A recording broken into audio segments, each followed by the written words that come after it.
Kia ora, good morning. Malo. Sawadika. Merhaba. Buenos dias. Vanakkam. Namaste.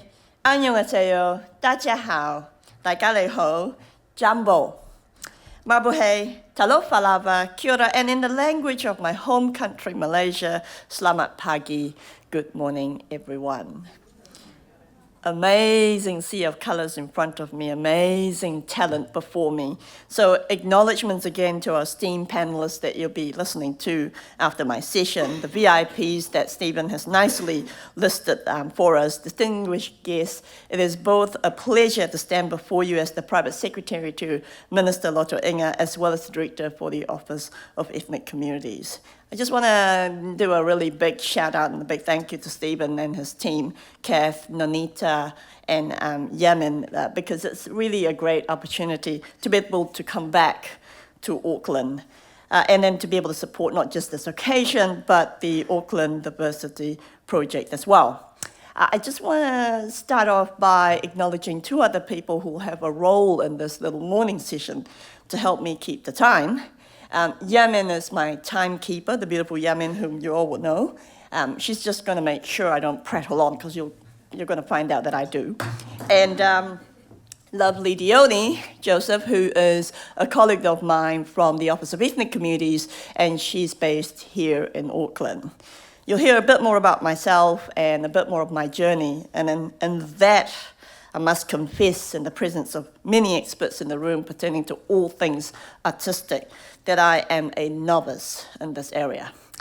I am trained as a chemistry and math teacher, secondary school teacher in Malaysia in my early career days, so don't shoot me.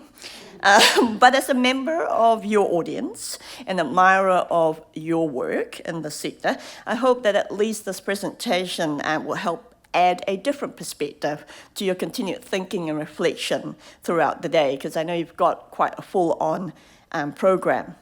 As a migrant as well, I've arrived in wonderful Auckland in the year 2000. Some of you who remember what the year 2000 signified was the Y2K bug, with the promise of the end of civilization thanks to computers.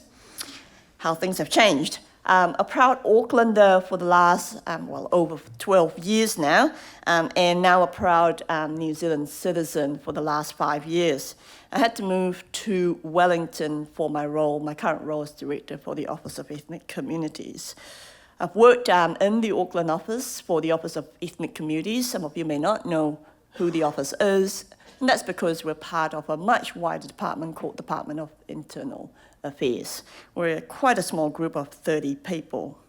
So, just a little bit about me and who you have before you.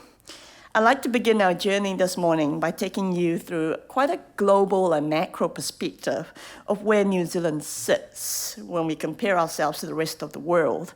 Then I'd like to also share with you a concept of what we call who we are as New Zealanders, because I'm deeply passionate about the concept and identity of New Zealanders.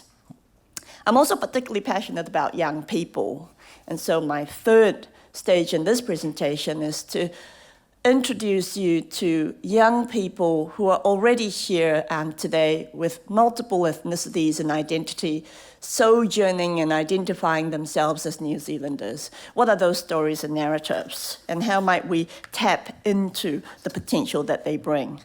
Lastly, I'll close with some reflective questions that I've been mulling on, and to really then bring it back to how what you do in the arts sector, just like in the science sector, adds value to New Zealand's overall reputation, not just in the local Pacific areas, but actually internationally.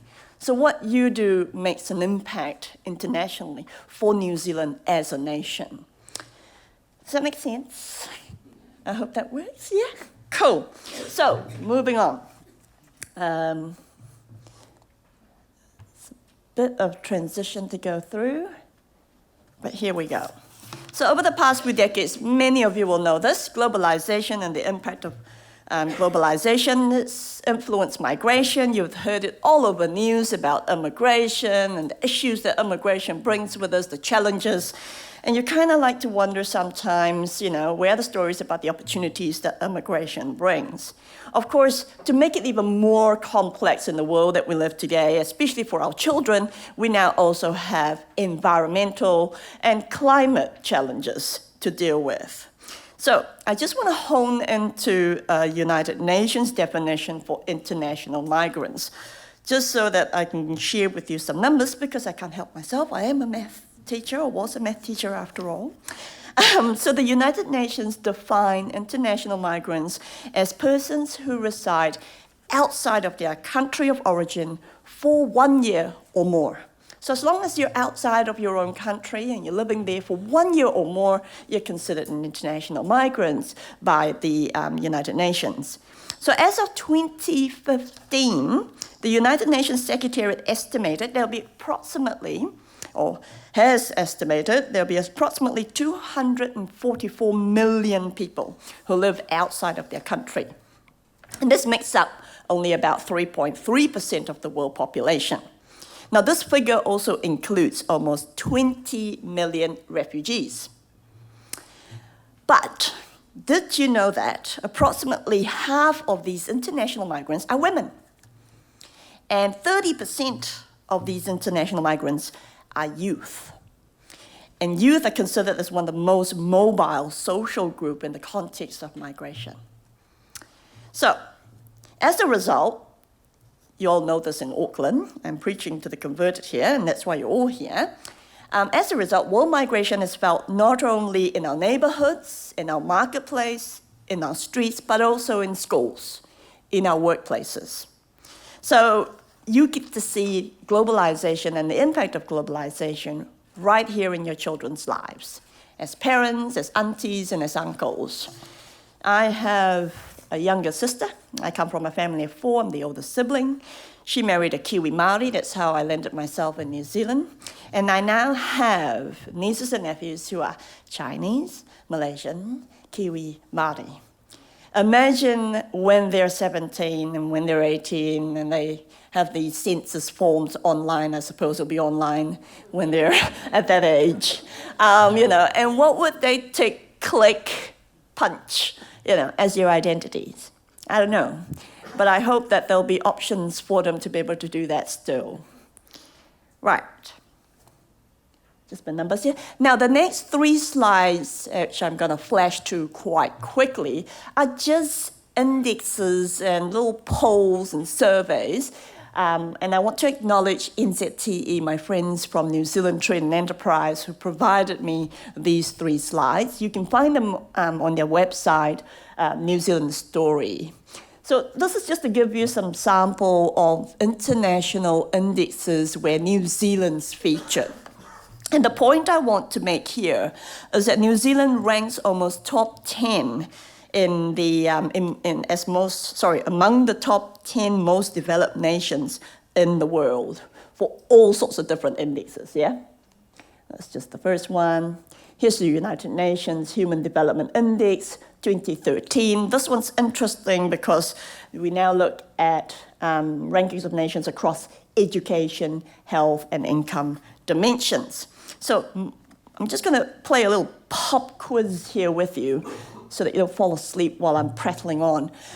This is a 2013 standing, so you can see we scored at number 6. Where do you think we're at in the 2015 index? Someone throw me a number. Chocolate fish. Someone knows his index really well. So we've slipped from number 6 in 2013 to 2015 at number 9. Still amongst the top 10, but we've slipped. And we're going to a next one, the socially progressive country. So 2014, we were number 1. Number 1, people. So while the world becomes increasingly connected, we are the number 1 standing. All right? Where do you think we're at in the 2016 Social Progress Index? Throw me a number. 5, 3, 4, 5. Cold. Coldest. Yeah, that's a bit warmer. Yep, 10. 10. Right? So that just just have a mull over that and just reflect on that. But it's like all surveys, it captures a moment in time. It takes certain things that are happening in the moment in time, and it does what it does. But isn't that fascinating with numbers, yeah, and where we sit? So it's just a comparison to play with, and we could go on and on about this, but we shan't because I need to move on to New Zealand. Us, Aotearoa, we are here. Diversity is not a new concept in New Zealand. Those of you who were born here will know this, and you can prove this to me. Because in the 1800s, we not only have the Chinese gold miners, the Indian potato farmers, but we had Polish, Hungarian refugees. We've got people from all different parts of the nation that arrived in New Zealand, in Aotearoa. And so we, in the year 2016, are no longer living in a world that's sheltered or isolated, even though we're in the southernmost part of the world. This complexity is fascinating, and I particularly enjoy talking to many different groups outside of Auckland about this, because they either hate me and want to throw banana peels at me or other things, or they get fascinated with what the numbers show. Now, you can see what I've got out there as a general overview. The key thing I want to mention here is where Auckland sits. And you know this because you live and breathe this. So we used to talk about this in the academia world. We used to use terms like diaspora, and then we started talking about diversity, and now you hear the term super diversity. What it just means is a dynamic flow of effect from migration to identity, and now we see a complexity with multiple identities. These are all neutral words that have no emotions or no positive or negative connotations. However, as you all know, thanks to media and the way we project imagery to certain terms and concepts, it yields emotional expression.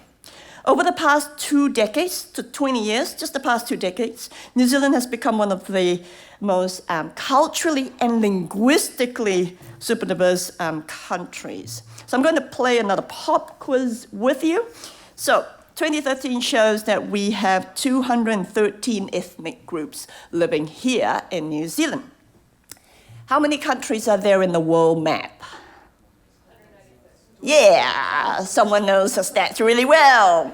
So when you have a comparison of 213 ethnicities in New Zealand, and you compare that to a world map of 196 countries, we have the world in New Zealand, right?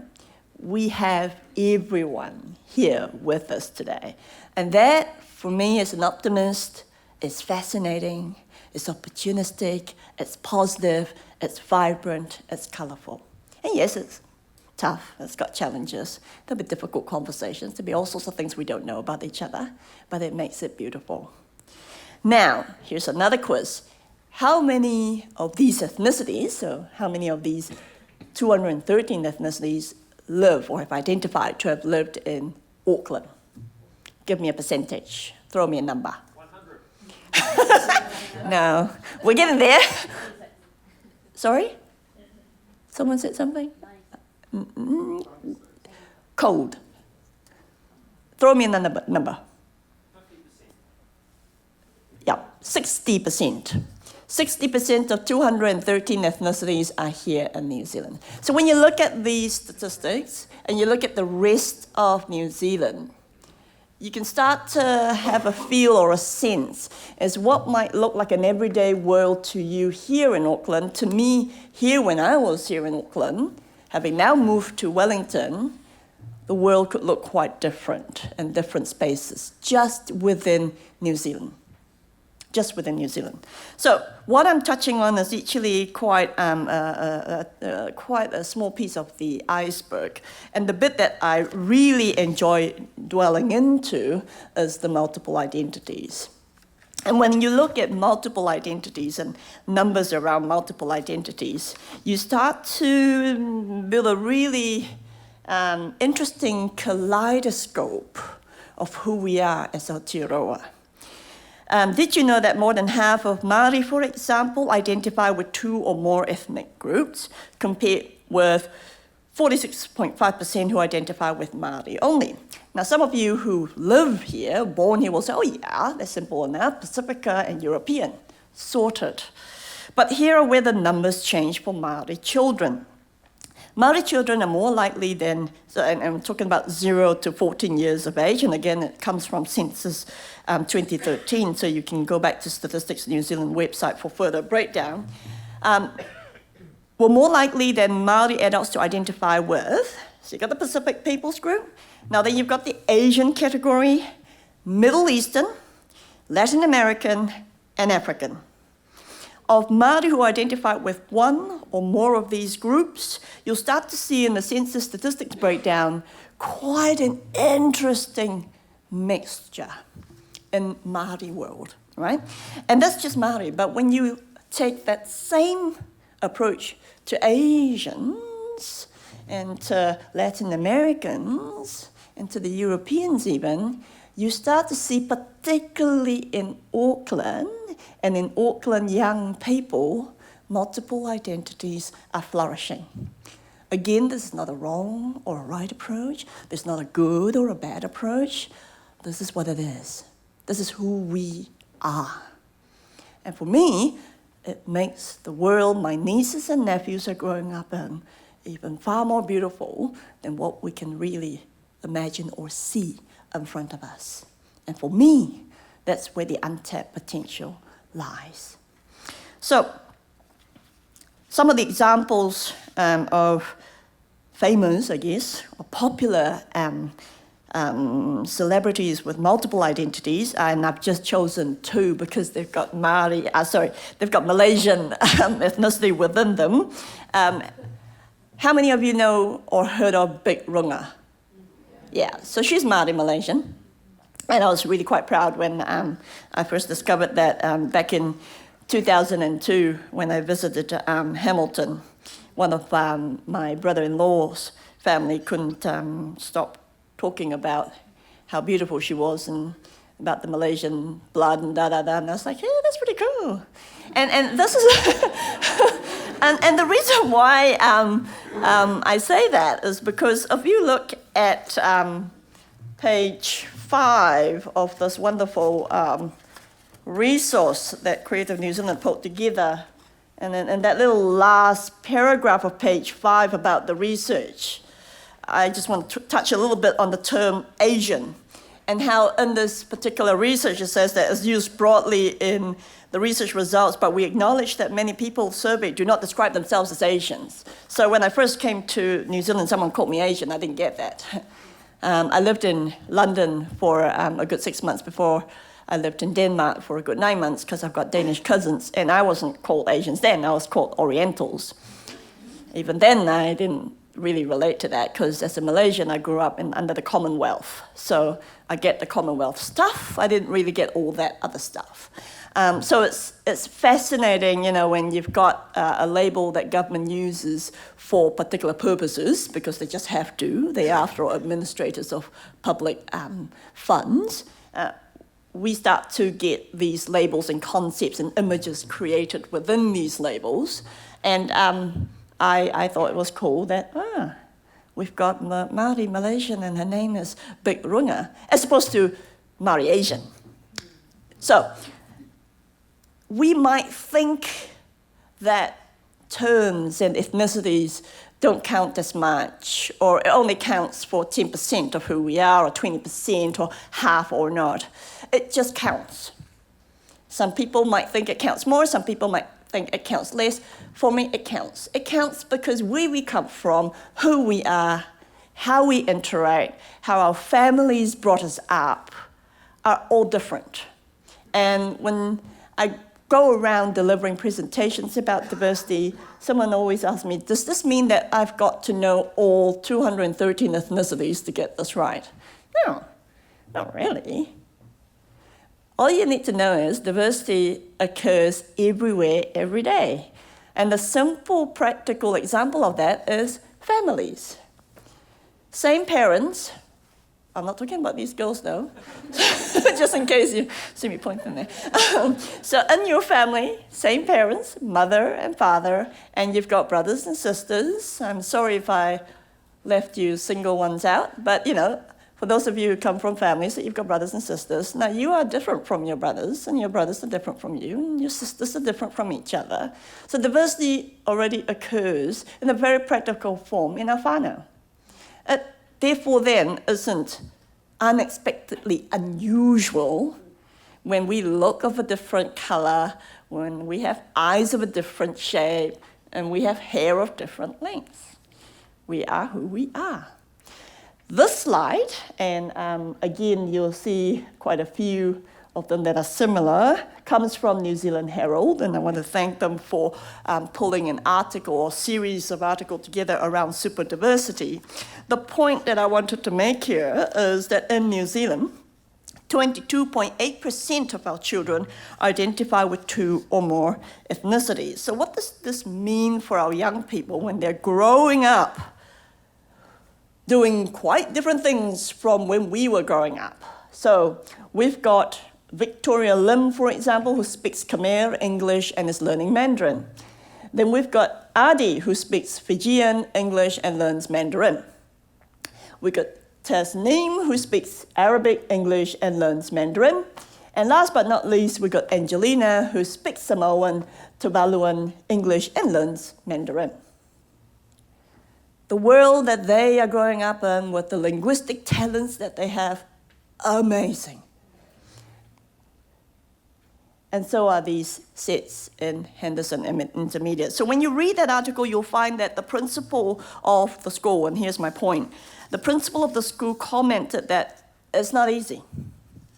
It's quite challenging to really get our school into the space, but we worked at it because we believed in what we had to do for our young people. And it has given them the return of investment, for want of an economic term, really, really huge benefits. And these benefits are not just abilities or competencies. It's level of confidence. It's a greater sense of belonging in the school with their peers.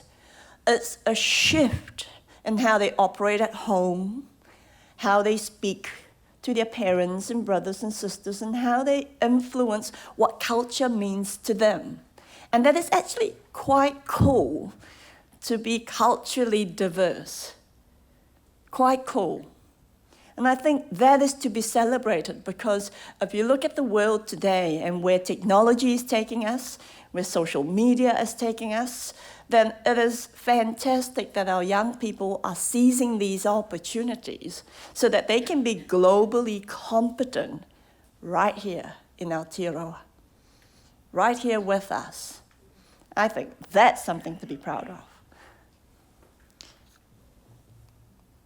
So, one of the biggest pieces of work that the Office of Ethnic Communities have been working on is around the theme leadership. And the Office of Ethnic Communities have operated for over 14 years. A significant part of our role is also to build connections across multiple channels and create safe platforms for ethnic communities to have dialogue on issues that matters to us.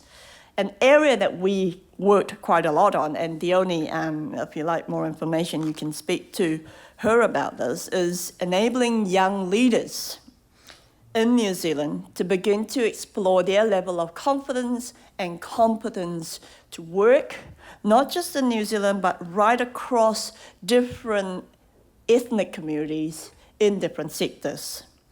Because occasions like these, young people like these are particularly important. They're particularly important because a healthy and vibrant society, a society where we get measured internationally on as a role model for a socially cohesive nation, is based on strong connections between communities, businesses, and government. Importantly, these strong connections, they rely heavily on trust. And you and I know trust comes from sound leadership, the ability to have dialogues, the ability to express oneself, to be listened to, and to listen to others. To be able to have mature conversations that look at building a future for a bigger picture. not just transactional dollars, not just for profit, which is nothing wrong with that. But we kind of want to aim for something inspirational, something aspirational. And the arts produce a space, a unique space and voice for young people to be able to capture that imagination and turn it into a landscape and a canvas of reality, even if it's just for the audience for that moment.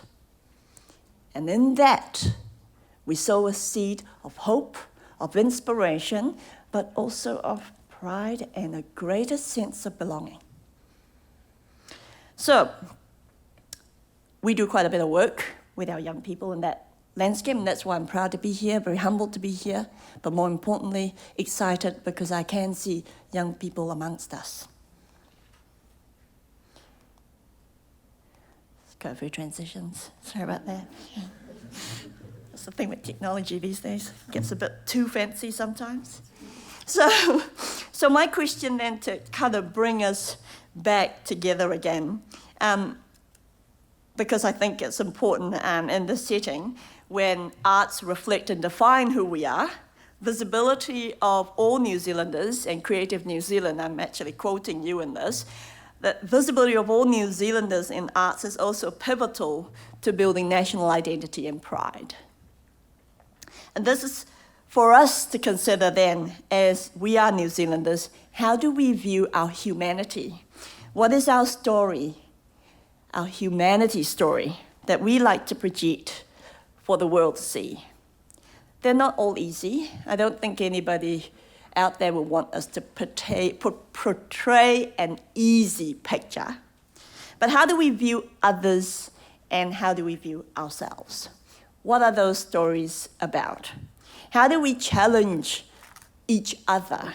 Courageously sit in the discomfort of that challenge, knowing that when we walk through those challenges, we're aiming for that brighter, better future for our young people.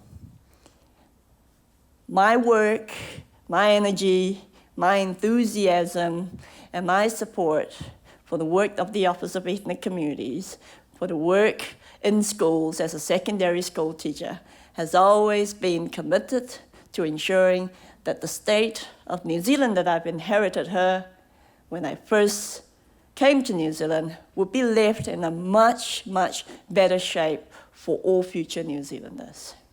Because I believe young New Zealanders, they don't have to build their future tomorrow. They can build it today with us. And wouldn't that be a wonderful experience in itself?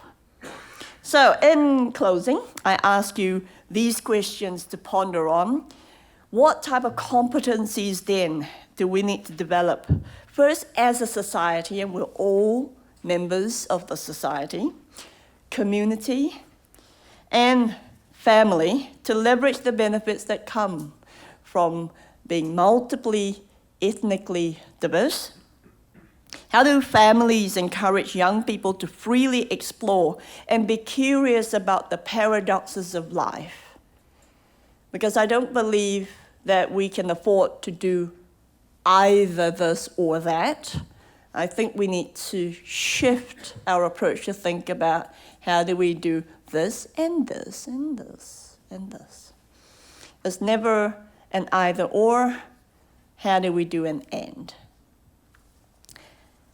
And my final closing is about the film festival. I've showed you ethnicities, I've showed you census statistics. Now I show you some of the people that are already doing this work.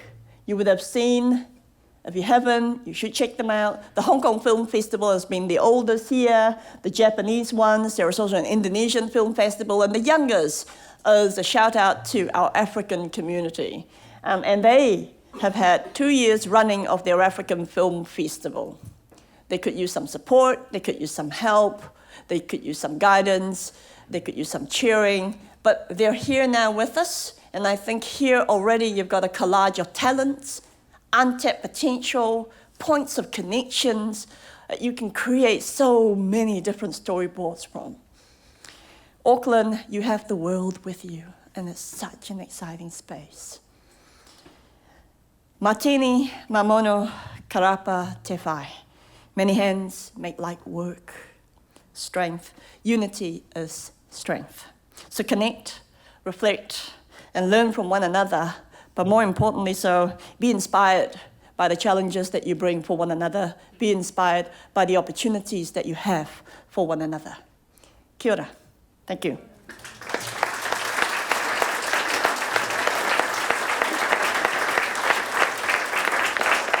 We've got 5 minutes apparently for questions. So if anybody's got any questions for me, that'll be great. And don't be shy.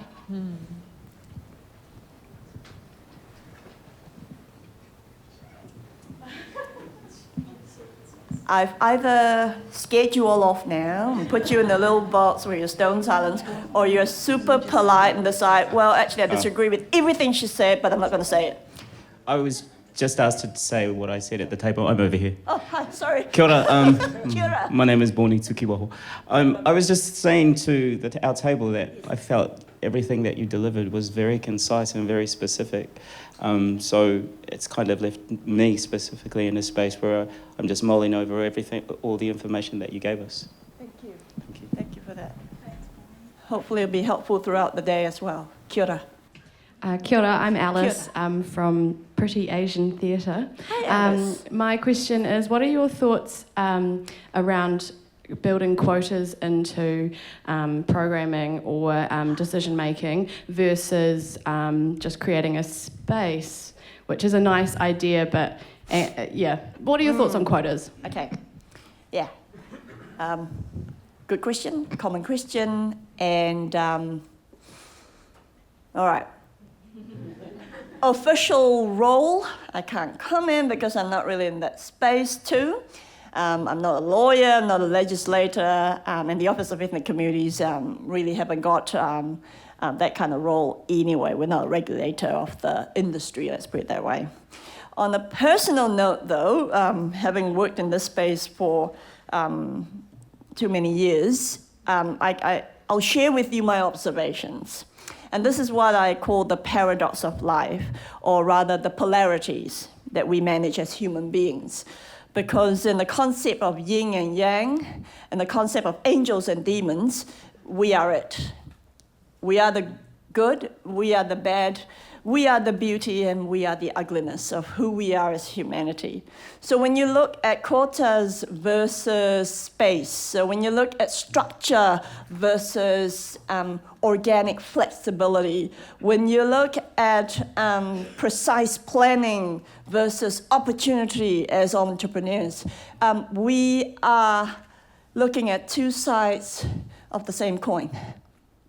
So what I mean by that is it would be nice to see a shift in the way we think, rather than versus, maybe look at how would it play out if we had both.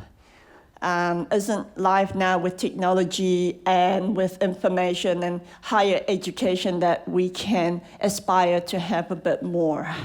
And by having a bit more, could we make some space to have both? I know the old saying where, you can't have the cake and eat it too. And the rebel in me, the 17-year-old rebel in me, so this is a few years back, used to say to Mum, but why not?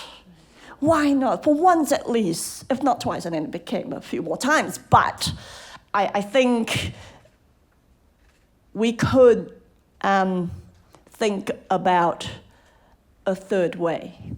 And that is, instead of a versus, why not have both? And that's just my personal observations in the years of working in the space, the ethnic diversity space. Hello. Thank you for the question, Alice. Good to have you here. I hope that helps a bit. It's Renee. Hi, Renee. Hi, Berlinda. I know your work. Fantastic work.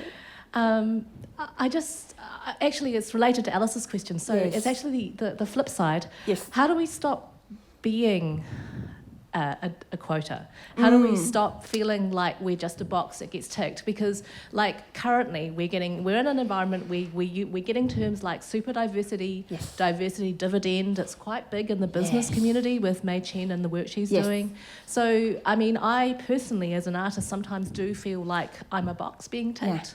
And you know, and how do we move from that into something closer to the vision that you have, which is about recognising those real stories and recognising the real people behind those stories? Good one, Renee. And you know, a bottle of wine to start with, and a couple of hours. I think you know we'll really get a crack into this one,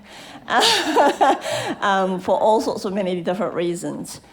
A few thoughts to share and a few observations from communities I've met with, many other wonderful members in the rural, what we call rural New Zealand, being out there as a director. It's not an unfamiliar setting, Renee. Sometimes we need to understand, or I guess go into a space of context. Sometimes the ticking of the box helps. It helps because if we understand the context as to why the box needs to be ticked, we can find progress in that understanding. And we can then understand, we can use that ticking of the box as a vehicle to get to where we want to see certain shifts or a new future. So I think context is important. So for example, government, and I work as a public servant, so I am part of government. And I know for some people, government is seen like, you know, over there, and it's all their fault, and they're the bad guys. And sometimes we wear that. But government also has a practical role in collecting data, in getting numbers, in getting evidence, because they're also held accountable to report back to you, because you're the taxpayers. So you need to know, as citizens, as permanent residents who pay tax, where did all these dollars go? How did they benefit my community, my children, our children, and society? Now, we can debate, and there are many debates still ongoing as to what kind of data and how, and time to shift the questions, time to move the questions to a different set. Great. And in fact, New Zealand is one of the few rare countries that still enable its citizens to really be a part of that shift in changing questions, in changing what we collect as data. And I think we need to encourage our young people to participate in that change movement. So that's one set. Coming back then to address your question though, from a personal perspective, ethnicity and how we feel about being categorized or put in the box is historically something that has happened for a lot of different groups. Look at America, they haven't resolved it yet. Do you know? All great nations are still going through identity challenges. Questions about how do people view me? How do I view myself? And when do they clash? And what tensions do they create? One of the difficulties that and I therefore have no solution to this other than to call on your, every one of you, I guess, your sense of maturity and how we change our conversations with people around us, because it is through those conversations and dialogue that start and begin to shift the dial, if haven't already. So what I mean by this is this. Sometimes there are careless conversations over the barbecue. Yeah, man, I'm so sorry I'm late, you know, mate. I just got stuck in this traffic. And I tell you what, this crazy Asian driver, you know, he just decided to do this and that. Next thing you know, I'm sorry I'm late, man. Or you go down somewhere and they say, it's that Indian dairy again, blah, blah, blah. Of course they get shot, because all they do is buy dairy and run dairies. They don't know anything about health and safety. They don't really care about their safety. Well, you know, there you go. So when you think about our practical social exchange and the way we talk about others, you can start to see how it manifests with categories of how we label ourselves, but then how others label us. And sometimes it's interesting how when we shift the dial on the conversation, you can actually shift this impression about who we are. So what I mean by that then is, instead of worrying too much about being called Asians, me Malaysian Chinese, or Chinese or Indians. Sometimes it's good to ask people why that's important to them. Sometimes it's just good to ask a question about why they think calling us Asians is important to them. And then you'll find out that for some people, oh, I don't know, I just thought Asians is what they media call on the TV, and oh, is there something else I can use? Or is there something else you'd like to be called? And then you begin a different type of conversation. So there are one way to resolve this through how we have legislations, regulations, and quotas. But actually, Renee, back to your scenario, it comes down to the social interaction of individuals, families, society, neighborhood as well. And I really think if we had positive connotations of our own ethnicities, so if we had visibility that, Middle Eastern groups are seen in greater positive light, rather than the turban-wearing terrorists that they are, we may have a different way of relating to them, because as human beings, we associate imagery a lot quicker than we do words and numbers. You've forgotten all the numbers I've thrown at you, but you'll remember some form of imagery that has conjured a particular emotion that you might latch on to or relate to afterwards. So, Renee, I think, coming back to your question, it's actually up to us to have those conversations, to really unlock those terms and categories and shift that dial. I'm hoping, though, that you would have seen, as I have, quite a bit of shift. And there's still a lot of work and still a lot of progress to be made. But I'm hoping that the more of us who is in this room can have those conversations and deepen it a bit more and be courageous to accept that some people just are ignorant or not sure of other words to use, we can help them out. Does that make sense? Yeah. Thank you for the question. That was a tough one. Last question. Hey. Hello. Hello. Malora Hello. Soifua, tēnā koe Berlinda. Thank you for your Kia ora. your presentation. So you've addressed in New Zealand and particularly in Auckland the growth of multiple identities. I run an organisation called We Should Practice. I'm really interested in your thoughts and your strategies in regards to acknowledging the different geographies that exist in Auckland and how it can relate to more diverse audiences. Yes, thank you for that question.